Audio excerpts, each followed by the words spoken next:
Hello again, David. Good to see you, How are you? sir. Good to see you too. So today we're going to talk about the facts, the story, and the moral of the story.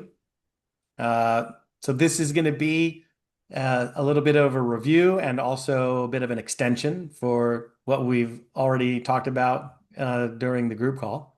I just wanted to dive into this because this is probably the most important transition process for people to go through as they move from the feel it, the both sides of the feel it, to the actual doing of experiments where we start heading towards the leadership challenge, achieving more in the leadership challenge, while simultaneously keeping an eye on the costs, right? What are the trade-offs? The idea here is we are moving from a willingness to accept the trade-offs of not achieving the leadership challenge and seesawing over to a willingness to accept the trade-offs for achieving the leadership challenge. I hope that frame makes sense. What do you think? Yeah, just walk through that again. From what I understood is in the trade-off, historically we've been unwilling to let go of that protective mechanism and therefore unable to get the benefits that the reward side of things. We've over-indexed on risk and just left the reward untouched.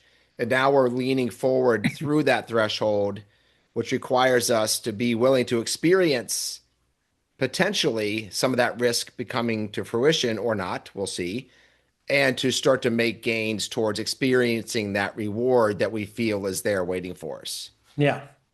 Yeah. And it's not always black and white. Like another version of this is at times in your life, you've sort of gotten fed up and you'll just say, you know what, screw this. And you just kind of do the thing. Um, and maybe even gained a little ground on it. But then it sort of goes away. And, months later, you're like, whatever happened to that? Right? Like, Hmm. we all have a little bit of that person we all knew in college, like, I'm gonna take up kayaking. And they buy a kayak and they go kayaking, and then, the kayak starts collecting dust in the basement, or like, I'm gonna learn Spanish or whatever, right? Like they make these declarations and maybe they start, they make some progress on it, but then the seesaw of trade-offs goes in the other direction, and I would argue the direction of safety. So yeah, this frame of the story, the facts, the story, and the moral of the story, we are always doing this. It is happening rapidly. Uh, all of us are walking around seeing things happen, and these are the facts. And then we have an automatic story about many of the things that we are seeing. And that automatic story usually is confirming a moral of the story that we already have in our minds, right? So we go around rapidly reconfirming our meaning making about how we should and should not behave in life. So that's where the leadership challenge comes in. The leadership challenge, in and of itself, especially after you do the self observation period, the life observation, where you start to make it more of a figure on the ground and you see the contours more, you see how much it's showing up in your life. Um, we start to see like, oh boy, yeah, I've been making these trade-offs. So the point is that when we're shifting towards this fact story and the moral of the story, we want to slow down this natural process. We want to say, well, wait a minute. Is there another way of looking at this? Right? Like, can I take a different perspective? We mentioned in the beginning of the program, a lot of this is going to be about perspective taking. Right. Hmm. There's perspective taking in terms of our thinking. There's perspective taking in terms of our feeling. There's perspective taking in terms of our behaviors. But then there's another perspective taking. What does it mean? What does it actually mean if I slow down this? fact gathering, story creating, moral reconfirming or meaning reconfirming process. What does it mean for me to slow that down? So, for example, you might say, well, continuing with the examples that we've used before, someone with imposter syndrome, well, what are the facts that they're looking at? They're looking at some facts that's like that person has an Ivy League degree, that person has an Ivy League. Oh, they all do. They all have. I graduated from a state school. So those are some facts. Other facts. They have 20 years. They have 15 years. Everybody has more than my 5 years, right? Now, then they quickly move from those facts to the story, which is like probably uh probably I don't belong here. Wow, I'm really lucky to be getting this chance. I really don't want to mess up this chance. So Yeah. Yeah. I'm going to keep waiting. I need to make sure that whatever I do in this meeting passes the highest bar of quality. And then the moral of that story that they rapidly tell themselves is that's how I stay safe. Like, that's how I got invited here. So that's how I'll stay safe. Not seeing the bigger picture of like, is that really why you got invited here? Uh, is that the only story available? Uh, Hmm. are there other facts you're leaving out? So we select facts. There's so many facts. And as I pointed out in the last video that where dialogue that we had, uh, a fact that that person is leaving out is I got invited to this table for a reason. This company is here, we're all here to like make money so that we can live our lives and support our families.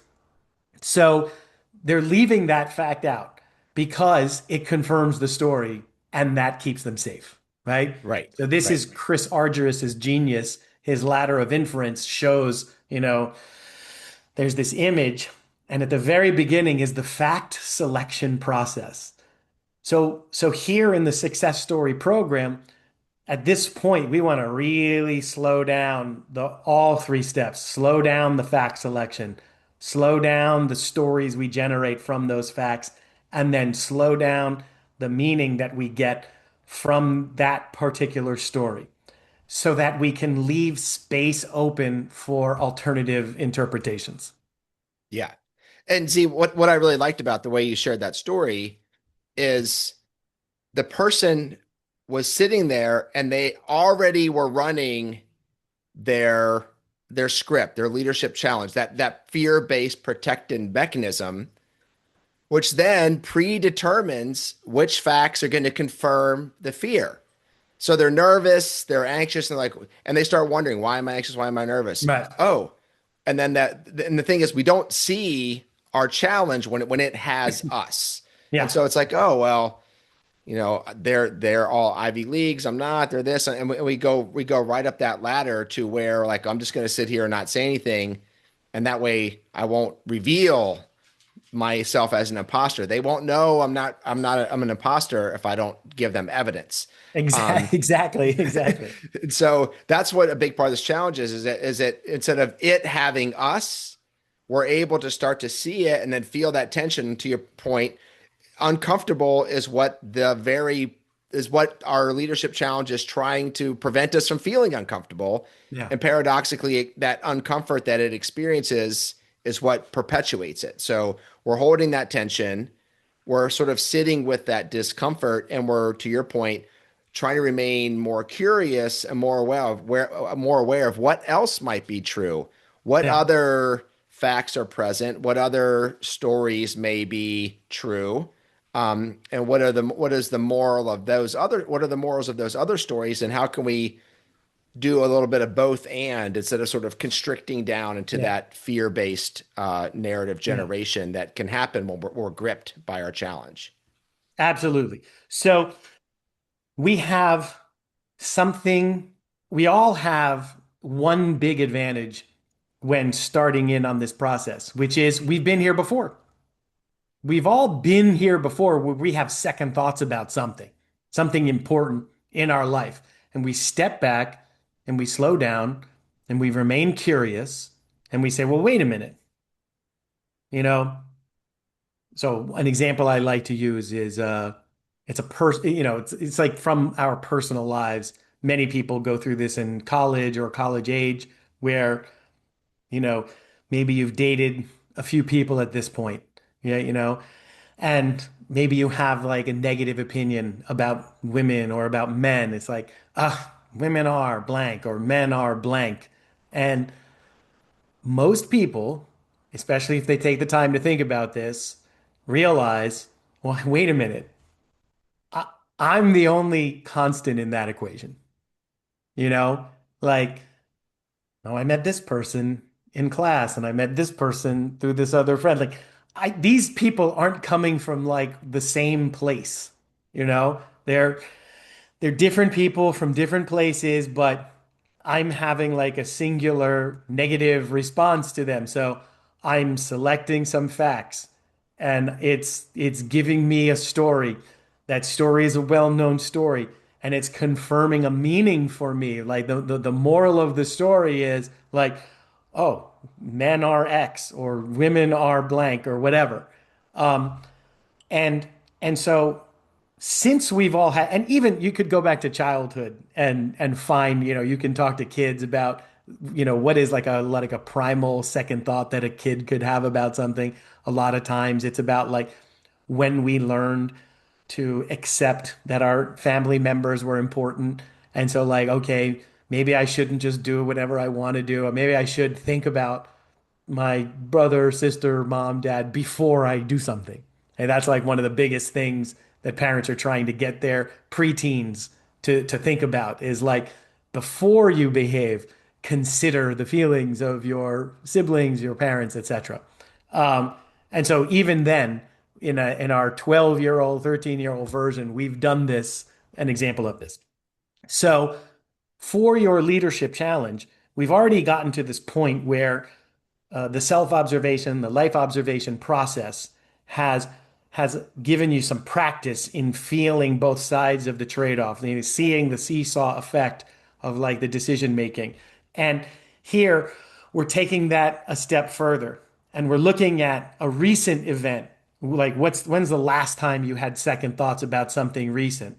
It doesn't matter if you were successful or not with having the second thoughts. All that matters is that it was something important, it was something significant, and you could feel both sides. You were having the second thought, even if it didn't change your behavior. You were like, yeah, this would implicate, a behavior change in my life if I like fully accept that.